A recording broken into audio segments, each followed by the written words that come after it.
Welcome home to USA Global TV and Radio, a place where dreams take flight, with authentic storytelling, diverse perspectives and meaningful conversations, where global stories unite and bridges are built beyond all borders. Discover world-class education, entertainment, hope and inspiration. Together, we're building bridges worldwide. Subscribe to our channel, USA Global TV. Download our app, USA Global TV. Be our guest or join our team. Visit usaglobaltv.com. Thanks to our founder and executive producer, Dr. Jacalyn Kerbeck. Music score by Yeffy Tang from Cloud Road Music.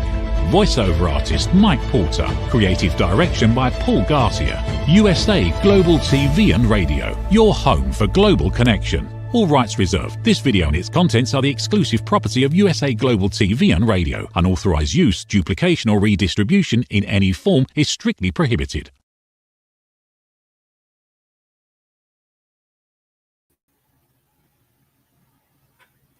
Reverend Laughlin here. We're on the Wise Ones on the USA Global TV and Radio Network. And when I'm not doing TV shows, this is the middle of 3. I do back to back to back on Thursdays around noontime Central. And I research. That's what my primary focus is on life. I research the human body at the cellular level, chemically speaking. I look for cause and effect relationships. Treat a cause, fix a problem, treat symptoms, and you'll always have the cause there, or you may just feel better or look better. I also help people with their books. I've published about 50 books for people, independent publisher. I speak on health and wellness all the time. In fact, my next talk is coming up about how to literally live to 100 years of age with a body of a healthy 50-year-old and the mind of a 25-year-old. So that's the topic of the next program on the USA Global TV and Radio Network called Talking Heads. But today, our show is about, and this is the same problem I had last time Jackie was on the show. She has a name about that long, and I have difficulty pronouncing it. So I'm just going to say, Jackie, please join me up here on stage, and we will worry about the last name pronunciation down the road. Thanks, Red. Yeah, Regnerovna is a fun one to say once you get the jingle right, but it's always a conversation starter. Ragnarova? Yeah. Okay. I not having any is okay. I think last time we talked about how you chose that name. So why don't we start with that first, because that's the way you want to be known. Mm-hmm. So I guess Regnerovna is, it's a patronymic of, I was reading, it was Brothers Karamazov, and how the characters call each other is very important, and they often, it's a big part of the story that they're the son of, the father.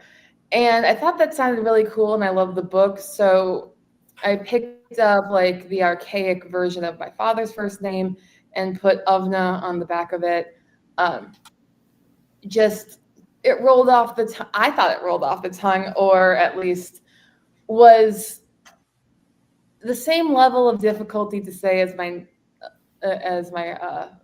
last name I was born with. So it felt like the same sort of keeping in the same spirit, while also beginning with the letter R, which brings me just that much closer to J.R.R. Tolkien as like R. So yeah, that's how I chose the last name. And yeah. And your predominance in interest and everything is primarily in fantasy. Yeah. And you have a, as I understand backstage, you have a new commitment. Yes. Something that we want to make sure that the world knows about. This is your accountability to the world now. You are now committing. You have a public commitment on the air. This is live TV. This can't be covered up down the road. It'll always be found. So tell us about what your current commitment is, because I think that's pretty important. So I just started revising my second draft of this romantasy-esque novel called Realms of Fire and Ice, working title. It takes modern storytelling. I think I was talking about this last time I was here about like the romantasy, the epic fantasy, and spanning those together. So it's taking some of the tropes that are super popular right now, A Court of Thorns and Roses, Fourth Wing, like those really popular tropes, but mixing them with the more epic tropes that are popular, like with a deeper world building and a consistent magic system. So I'm taking those two things and combining them into a story that, like Tolkien, I don't know if he would approve, but I don't care, is a mythological telling of my town, of where I live. It's a synthesized mythology, but that's the background, and the narrative portion is riffing off of Hades and Persephone and the story of how spring comes to St. Paul, Minnesota, and why it is so late in coming, and things of that nature, but it's expressed through personifications of weather that act very tropey and very cute together. And it's a lot of fun. My biggest hurdle and challenge with this story is I'm writing mythological representations of communities and well-established concepts in the city. And so I need to go around and like talk to those communities and be like, is this okay? Is this not okay? And feeling that out, because I'm just one woman who has lived in different spots in the city, but I'm not a member of every one of these communities that I want to show why they're cool and add to the city by making them a part of my story, but not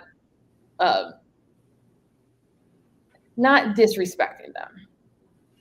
Okay, so you're kind of in the same role I am as a researcher. Mm-hmm.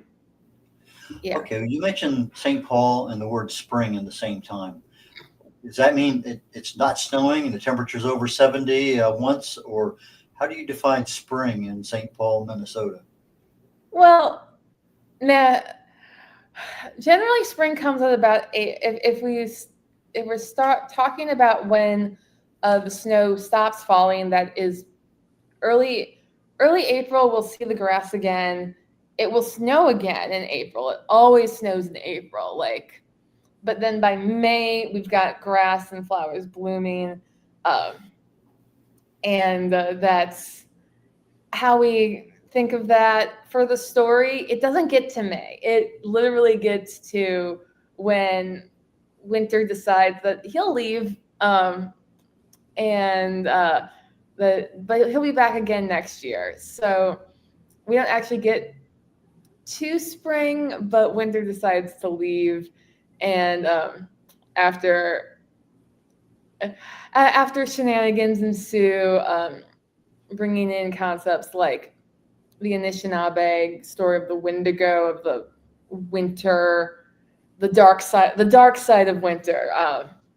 It's fantasy characters team up to fight seasonal depression is one way I would pitch the story.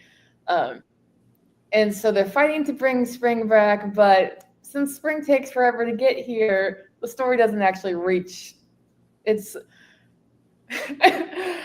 There is still a dream of spring, but I'm definitely not using that title because George R.R. Martin is going to publish that book someday. It's coming as soon as the Minnesota spring comes as well. Okay, so it's true. April showers bring May flowers in St. Paul. Yeah, snow showers, but yeah. And spring is that almost the visible dot at the end of the tunnel. Is that really a dot or is that not? Yeah. Okay. As you were talking, I'm thinking to myself, how valuable is AI in deriving and developing and researching the kinds of characters and scenes that you use? And have you ever used AI for any of that? I haven't used AI at all on this book. A lot of it is just like building off of my own knowledge and feeling of how books should go for my content creation on my Skirt and Eye channel. 5 years I've been researching and theorizing what myth is this author riffing off of? How do they deconstruct that myth, and how do they work it into their narrative? And so it's really that process of I'm just going to the original myths and saying, okay, how I'm not letting an AI deconstruct the myth and tell me how to put it into my narrative. That's my job. That's where the fun is. So that's the big part of it. And then the other part that I've been talking about, finding members of communities and asking, like, is this okay? Is this not okay? That an AI just can't do that either, because it's about the personal connection that I find so crucial for an artist to have, so that understanding like how characterization works, how a character can mythologically be a symbol of a community but still have character flaws without making their character flaw representative of a community. Nuanced conversations like that happening in coffee shops across the Twin Cities, really, to get a feel of the bigger story, but also the people who live it. So that's been the process so far, which I just don't think AI can do. I started using if I tell AI what he or she is, you are a master researcher in this area. And I tell it, this is the areas that I want you to research. And I list all the pubs and the websites and things like that. And I go into about 2 pages of detail about how I want them to research and give me the information back. I tell them who my audience is and what my expectation is of the value I'm adding to that audience. Like I say, it's a pretty long prompt, but it's something that when I hit go, it takes about 2 or 3 minutes for AI to respond back to me with an answer that's usually 10, 12, 15 pages of information with flowcharts and other things that I need in order to do my research on the parts of things that I'm doing. And so I think if you were actually set up a prompt where you actually put into, you are this person in this mythological area, and this is what your character flaws are. And in other words, you build the story into AI, you tell it who it is and what you want. I think it might be of some value. It's certainly worth, 10 or 15, 20 minutes of your time to see, is there anything there from, because you never know what might come up. And just, if you don't want to, it's no big deal, but it's a tool like anything else. And you got to know how to use the tool, and it's all in the prompt.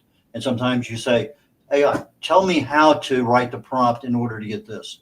And so you constantly tweak it. I get an answer back, and I'm saying, they didn't include these 2 things. So I say, why did you not include these 2 things? And they come, oh, you're very astute. Yeah, this is it, and this is it. And they give me another 12 pages. So just because they give you something doesn't necessarily mean it's all, or mostly it's probably correct. They're going to the right sources. But I think that you can always come back and say, well, why didn't you consider this? And then ask them to come back and give you more information. I think it might be worth a little of your time, because it looks like now you're starting to get committed to things. As with commitments go, there's always new learning, new skills. Well, and there may be one AI better than another one. We had a really long discussion yesterday on the networking group about Perplexity versus ChatGPT. And so there's issues out there that one may be better than another. Anyway, pass that on for what it's worth. So yeah, I definitely see a use in like marketing analysis and like things of like the business side of writing and publishing, like just kind of internal keeping track of stuff. But like, I think one of my biggest successes I had in researching was I went to a local cultural center where they had just a limited number, because their culture does not have that big of a impression online. So I had to go in person. And because I was sitting there for an hour paging through what turned out to be a cookbook, which was like, I wouldn't have thought that like I didn't realize like, oh, a cookbook, this will give me like what spices they use, what things like that. Paging through a cookbook, another book as well, because I had put in the time and just sat there to touch pages, which is slightly like touching grass. Their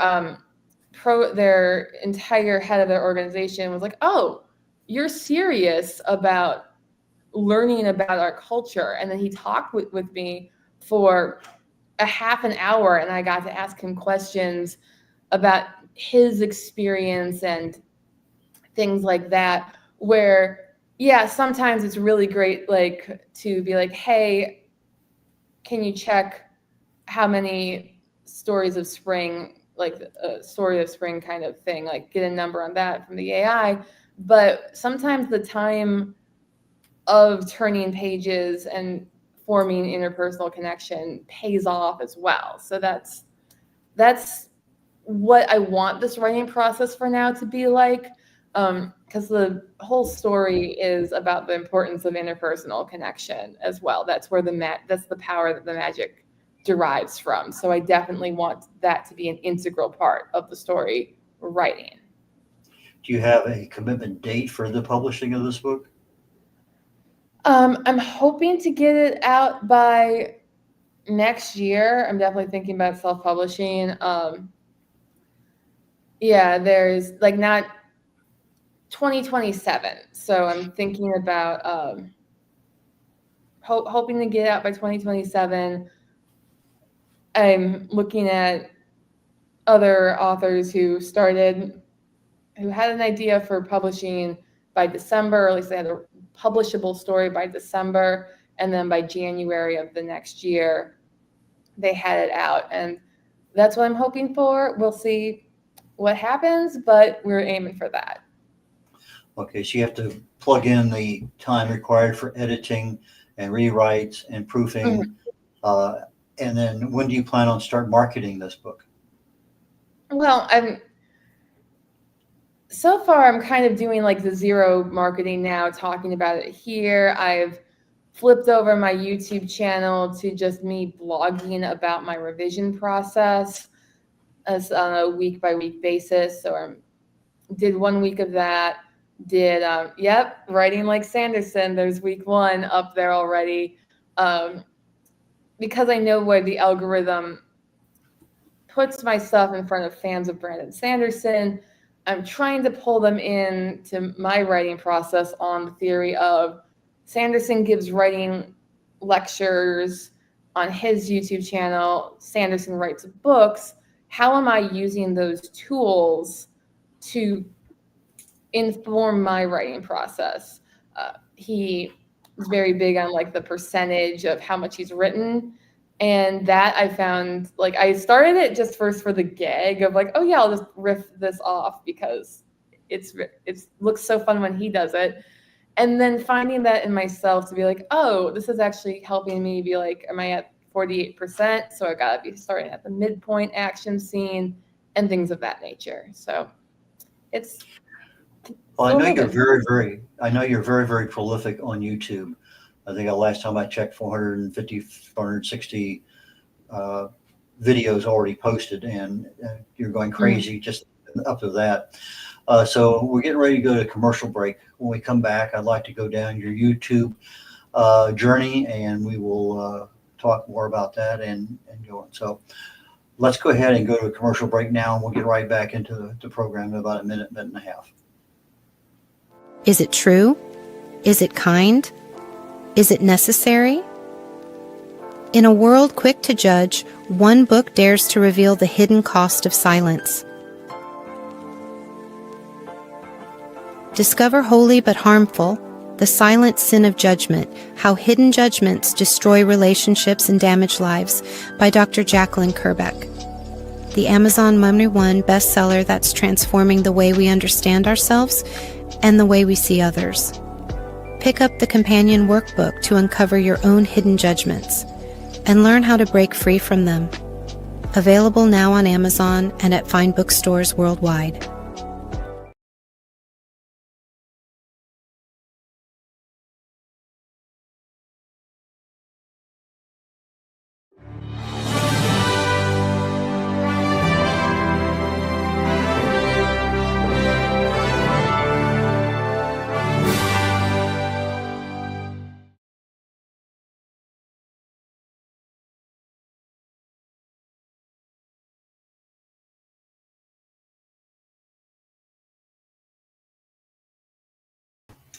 Red O'Loughlin here. We're on the Wise Ones on the USA Global TV and Radio Network. And my guest today is Jackie Ragnarova. And Jackie is a fiction enthusiast, advocate, content creator, video marketer supreme. So let's go into the video marketing aspect. You've been in YouTube now how long? About 5 years. Yeah. Started 2020. Okay, so you started in that. A lot of people have difficulty videoing themselves and that's there. So how has your experience changed, and when do you think that more professional Jackie came about? Well, it took like 2 years, like at least 2 years before I got a microphone that wasn't terrible. I started recording in my like on my dining room table, had to wait for the refrigerator to stop humming between takes. And I started with like a little animated figure of myself. They did stop motion animation and just did voiceover. Some channels are very popular with that, but their creators are more artistically inclined than myself. So that was one where I was camera shy, and so I thought that would be a helpful way to do it, but that wasn't working super well. And finally, about 3 years into it, I got a job where I finally felt comfortable enough putting my face on my videos. So I did a face reveal, and from there, there's like, you can see the evolution of me trying to figure out how to set up my home office to be a home recording studio. That has, until I finally found a pretty workable way. But as I learned last week, when I started recording back to back to back by days, I never was able to set up my camera in the same place twice because I still share that space. So actually today we're seeing the preview hasn't gone onto my channel yet. The latest innovation of my channel, where I finally got some space in the co-working area that I use for my day job, and can now set this up as a studio sort of space where I won't need to reset up my camera every single time, so that I can use the space, not have to share it with a cat that moves the camera, use my left arm, because the only way I could set it up is I was literally sitting in a corner, well, this way. So like my arm had to be like behind the bookshelf so I could fit it all in screen. So this is going to get, the purple will appear, a bookshelf will appear here, and hopefully that will help improve the quality of my videos again, so that it's not quite so jumpy and I'm able to perfect screen composition. Okay, so trial and error, lessons learned, continual improvement, continual learning. It's not one of those things, I do it. You're continually learning how to improve it. So you're self-critiquing yourself on what you're saying. Do you edit your videos? I do edit my own videos. That helps when I hear myself where my errors are. I like to pause between the middle of words and sentences. So practicing getting through those sentences, finishing them, and pausing where the period or comma is supposed to go. Things of that nature. I will say that having the little animated character at the beginning was helpful, because I wanted her to have a few specific poses so that she wasn't just standing there like this the whole time. And so I gave her like this picture, like this, and this were the three basic poses, and then kind of like a thoughtful one. So the very beginning of me voice recording to try and differentiate my tone, I started using those poses myself, period. I always talk with my hands, but it gave me direction and helped sculpt my voice from the monotone vocal fry that I was told was good because women sound better when they use low tones. Debatable. That was some bad advice that I got, and then I operated on that till I got some good advice. And then recording myself just vocally, but practicing with the hand motions so that they would reflect in my tone made it so much easier to go into recording myself, where still talking with the hands, but I now have a year of practice behind the scenes in aligning these hand motions to my words so that they might help or they might not. If you don't like someone who talks with her hands, my channel probably isn't for you. Okay, so you're getting ready for a video. You're going to edit it. You have a script or an outline, or everything is coming off your brain ad hoc, or what? Usually I write a script. It's usually researched based off of pulling from the book that I'm focusing on, book series, their control Fing, finding the quotes I want to pull, comparing them with the mythologies that I want. That I usually write that out in full beforehand, and then because of where the camera is, I'm saying that from memory with minimal looking at the script. So that keeps it on track, but there's a little bit of improvisation as we go along. My latest vlog series of videos, I just have my word count and my impressions from the last 24 hours, and I just talk. So that's a very different feeling. But with the script, I can keep things on track pretty well.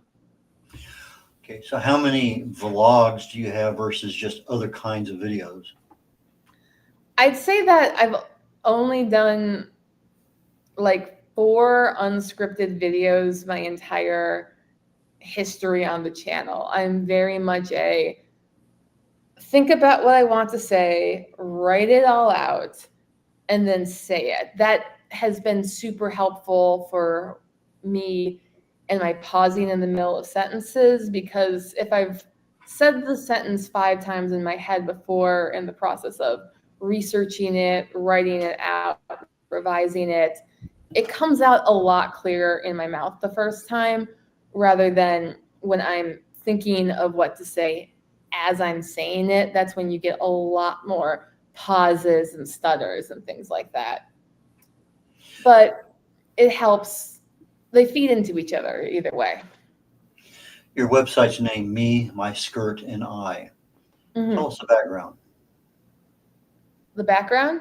You know, why not Jackie, and keep it aligned with the ownership of your series versus Me, My Skirt, and I.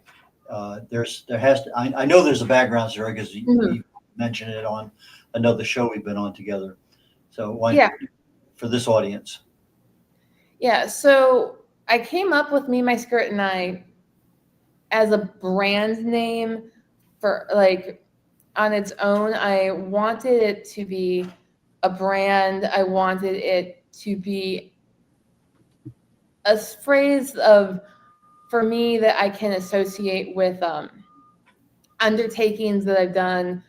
They're large. It came specifically in grad school. I did a summer study abroad in Europe where I decided I was going to land in Ireland, travel by train down to Italy where the study abroad was actually happening, and then travel by train up to Poland to meet with a different group of people from my church. So all that train traveling was done me, myself, and I. But I hate pants as an institution, really. So I packed all my summer dresses and skirts And I just was like, oh, me, my skirt, and I are undertaking this venture. So when I began to undertake the venture of the YouTube channel, that felt fitting. And at that time, like Jackie as a name with associated with my creative endeavors was already, it already existed, but I wasn't certain yet if I wanted to have that name like that to be the name of the channel. Looking at things like Hello Future Me and Overly Sarcastic Productions, their YouTube channels, especially Overly Sarcastic Productions, was very successful with having the channel name and then the hosts of Red and Blue be separate and distinct entities. So I looked at them and said, yeah, if they're doing it, I can do that. They've done it much more successfully than I have, but I'm sticking with the bit. Now you have the YouTube channels and you got quite a few videos out there. Do you attach those videos to any other social media to expand your social network? So I definitely post about them on my Instagram and threads with the Instagram. I've tried posting them on my on like different forums, but you get a lot of people there that will like look at the video the first 5 minutes and be like, oh, this is a 20-minute video, and then back out, which gets you a high view count, low watch time, and YouTube doesn't like that. So what's important, I've been doing like on threads and Instagram, is posting my videos, but then that's me talking with my hands. But then talking with other stuff, with other people on there, commenting, reposting other people's things so that they see me as part of the fandom. And then when I post, especially my shorts content, they will see that and repost it, and my videos are connecting with people on that way. Okay, so the videos are available on some of the other Instagram, et cetera. Mm-hmm. And most everything is edited when you actually get ready to post to the upload, I guess is probably a better word. Mm-hmm. You create your own images on the thumbnail. How do you do that? Yeah, I've got just the Adobe suite. I did hire a guy to try and improve my thumbnails, and that did for one video, trying to just see if it was a great improvement, and it had a pretty good, like, it started stronger than my other videos, but it's kind of evened out. Like, there's not a discernible difference. So maybe if I continue to hire him, we might refine the process. But for now, focusing more on novel writing and connection rather than trying to break the bank on that particular thing. So yeah, just me and Adobe Photoshop, usually with an exaggerated pose and some words I hope interest people. Okay, AI offers the ability to have you speak right now in French or Japanese as if your mouth was actually creating the exact words in those foreign languages. Have you given any thought to converting any of your videos to you speaking a foreign language to get a different audience into your realm? So not really. Again, my experience with the algorithm is that it wants you to keep on returning to the same people for and establishing a fan base there. There was a few years ago, I got into Tollywood movies, RRR by Rajamouli, that came out on Netflix and had a huge US, like, it was not as big as K-pop Demon Hunters is right now, but pretty big. Cinema Therapy did an episode on it, and that turned me like, oh, it made me aware of all these great movies that were available on Netflix, but from the Indian cinema industry. So I started watching those videos, did a couple reviews on them, and then what happened was that I got the distinct impression that my viewers in India, which I see the connection between their movies and epic fantasy so clearly, but the algorithm wasn't getting it. So they were showing like my book reviews to people in India who could speak English, but weren't necessarily interested in that. And then the video reviews were going to people in the US who maybe hadn't seen these more obscure movies. And that tanked my numbers really quickly. So before I want to establish more of an English language base of fans before I try to expand out into foreign languages, because that's going to do weird stuff to the algorithm, and I want to have a solid base first.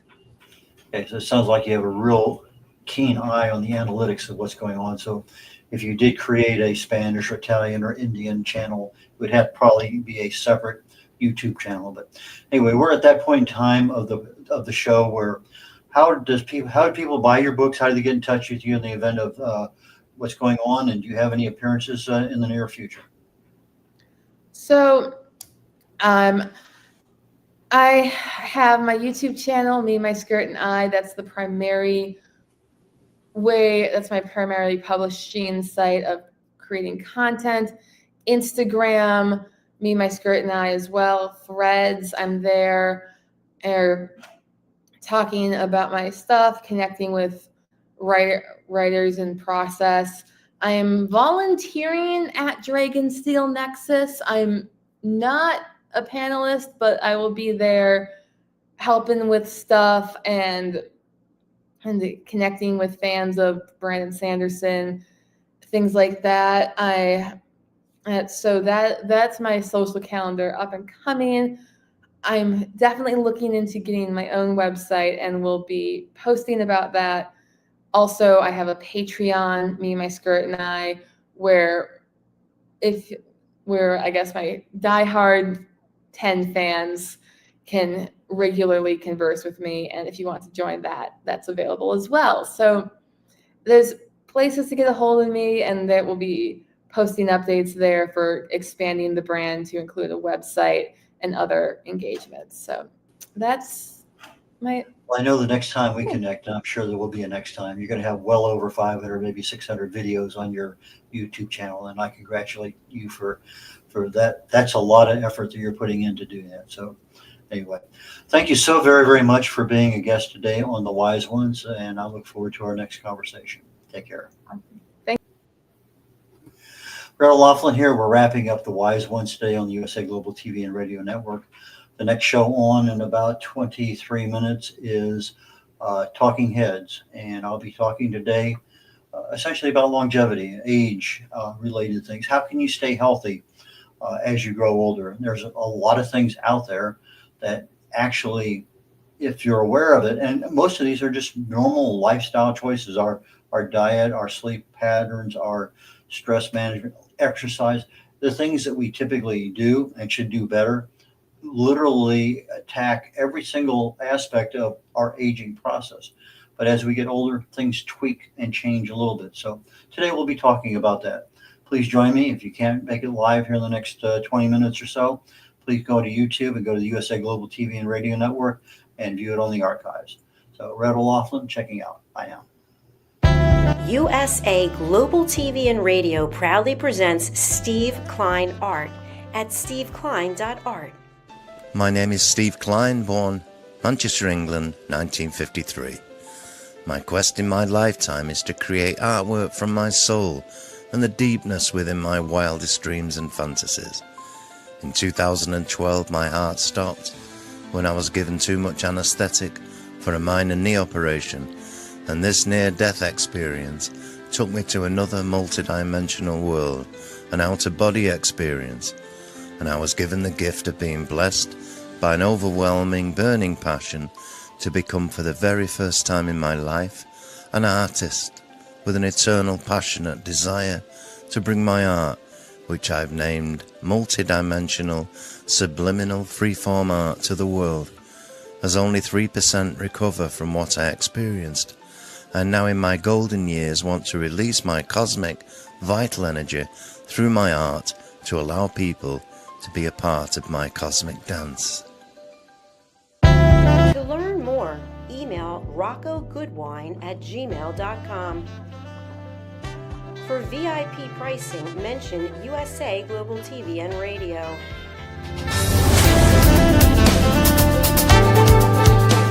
Thank you, viewers and listeners of USA Global TV and Radio, for joining us today. We're honoured to have your time and attention as part of our global community. At USA Global TV and Radio, we believe in the power of authentic conversations, meaningful connections, and creating a world of possibilities together. Want to be part of something bigger? Join our team of elevated listeners at usaglobaltv.com, a space where your voice matters and your ability to listen transforms relationships. Stay connected with us across all our platforms for thought-provoking discussions, expert insights, and empowering stories. Subscribe to our channels at youtube.com/c/USA Global TV.